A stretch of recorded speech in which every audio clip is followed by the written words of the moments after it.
This video was brought to you by Markus Bil, Elbilmek, ABRP, Stormberg, Kempower and Bilkomponenter. Yo, what's up? We're now at Ioniq and behind me here you see Cupra Born, the 82 kWh. It's the ID3's twin. So I'm gonna do a range test now. It's a bit dark, it's night, but it shouldn't matter too much. So yeah, I can show you what it looks like at night. We enter. Well, oh, look at this. Oh shit, the Cupra logo there, all right. And then inside, oh, nice. We have some sport seats. Okay, and then, wait. Manual seat adjustments. Yeah, this car is a bit semi-stripped down. It doesn't have auto steer, for example. Okay, anyway, so we will just do the regular route now, Mjøsen route. So let's see, I need to reset one of these. It looks a little bit different than the regular ID software, but you can see that it is an ABRP car. We have the same gear stock, we have the instrument cluster that follows the steering wheel. So yeah, let me see. I already started from Oslo, so we're down to 80%. I'm also going to measure the battery capacity. So that should be in the since charging, so I can just take this and then reset, and then off we go. All right, we're doing the 90 test first. So we have to cruise on 93 on the speedo, and then, well, at least we have, where can you see it? We have header display, and also augmented reality. So at least that part is nice. And then, well, okay, consumption is a bit high now. It's gonna go down. Ah, shit, I forgot we have road construction now in the weekday. Well, this is the night before the weekday, so, what, is it that slow? Okay, we have to go to Minnesund and then restart the 90 test. Okay, let's check the weight of the car. Front axle. 980, alright, it's rear-wheel drive, so it should be rear heavy. The whole car is 2,000, well, more or less the same as the ID3 then. Just 20 kilograms less for some reason, maybe less equipment.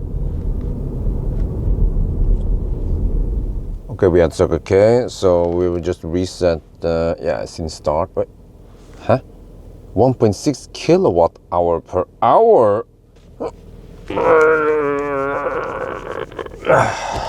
Okay, let's go. So today we have dry roads and 3 degrees Celsius, and then we have no matrix lights, just regular high beam, low beam, yeah. So like I said, this car is quite stripped down, but we do have some ambient light here. The only problem is that this side the ambient light becomes quite strong, and then center control is also illuminated. Yeah, even footwell is illuminated when we're driving. So that's nice, but I'm missing the illumination here. So if I turn on the light, you see that just like in the other ID cars, previous generation, you couldn't see plus minus on the temperature, but at least in the new versions it's illuminated. Here, they didn't get that update yet. Well, another strange thing is that you can see the driving data here, but you don't see it in the instrument cluster. Remember the latest and greatest ID, was it ID7? Well, also ID, well, I don't remember which ID it was, but for the longest time you can see some driving data here, but not in this Cupra. And also, let me see, if you go to the car menu here, and then you go to drive profile, and then go to configuration here, you can set some DCC. This is the adjustable suspension, and then we have steering whether you want comfort or performance. But yeah, so I can feel like when I set the suspension to softest, it becomes nice actually. And then if we go all the way here beyond Cupra, then you can really feel every bump. Well, we're back at the starting point, and yeah, 187 watt hour per kilometer, 188, okay. Now, it counts when we are stationary. No, but it was 187. So that is a bit higher than the ID3, but then it was warmer on the ID3 and we had different tires. Okay, let's see how thirsty it becomes in the 120 test then. Right, this time we have to cruise 123 kilometers per hour. The temperature has dropped to minus half degrees Celsius over here. Yeah, and the consumption is a bit high. We have headwind, so for an MEB car this is high, but we of course have to check once we are back at the starting position. But yeah, I found out that you can change the ambient lighting color and also intensity on 3 different zones. You see here we have the color, and then we have brightness here. So the footwell only has 1 color, but this is very useful because then I make these not so bright. But actually every time I check the blind spot just facing here, then this side becomes too bright, but it was set to the highest setting. Now it's set to the lowest setting. We just passed 50% of the battery, and according to the since charging data here, it seems like we have around 69 kilowatt hour only. That's a bit strange because the ID3 we tested 2 years ago, we got 75.5 kilowatt hour from it. So I have no idea why we get less here. This car is brand spanking new. It has done not many kilometers. Let me see. Well, actually, I'm not sure where the heck we can see the odometer. But another thing I mentioned initially is that this car has no auto steer. So it's just a ping pong. And if you press the mode button here, you see that you have either adaptive cruise control or limiter. That's it. So if you have the pilot, what the heck is it called again? Pilot assist, you will have the steering wheel icon thing, but not this one. Then you have to pay extra for it. All right, this time 243 watt-hour per kilometer, slightly more than the ID3, but it was again warmer in the ID3 run. So now we're down to 12%, and we need to drive a little bit more to get a good measurement. And then here, I just found it, yeah. So we have 6,270 kilometers on the odometer on this white Cupra Born. Okay, let me see if I can get over to Nyland. We are now at the road work area, but see, this is a bit interesting. So the car added a charging stop automatically. See here, we have 17 kilometers to Dal, and then if you look here, so we're supposed to arrive at 18%. Wait, but if you look here, it added a charging stop, so we're gonna add 13% at the Nebbenes just so we can arrive with 18%. Well, why don't we just go and arrive with 5%?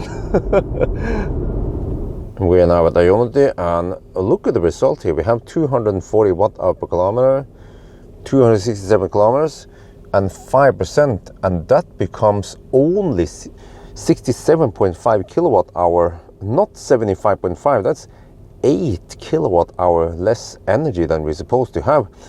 The state of charge dropped normal, so there's probably no sign that there's anything wrong with the battery, you know, no kaput module or anything like that. So this is a big mystery why the heck we get so little energy out of this battery. And while we're charging, but it displays as 8 kilometers each minute. It doesn't show kilowatt. What the heck, man? How old is this software? At least in the Ioniq app here, we can see that we're getting, sorry for the light conditions, let me see. We're getting 100 and, well, I'm not sure how much is 117 kilowatt. Well, but the app here seems to be a bit slow. 119 kilowatt.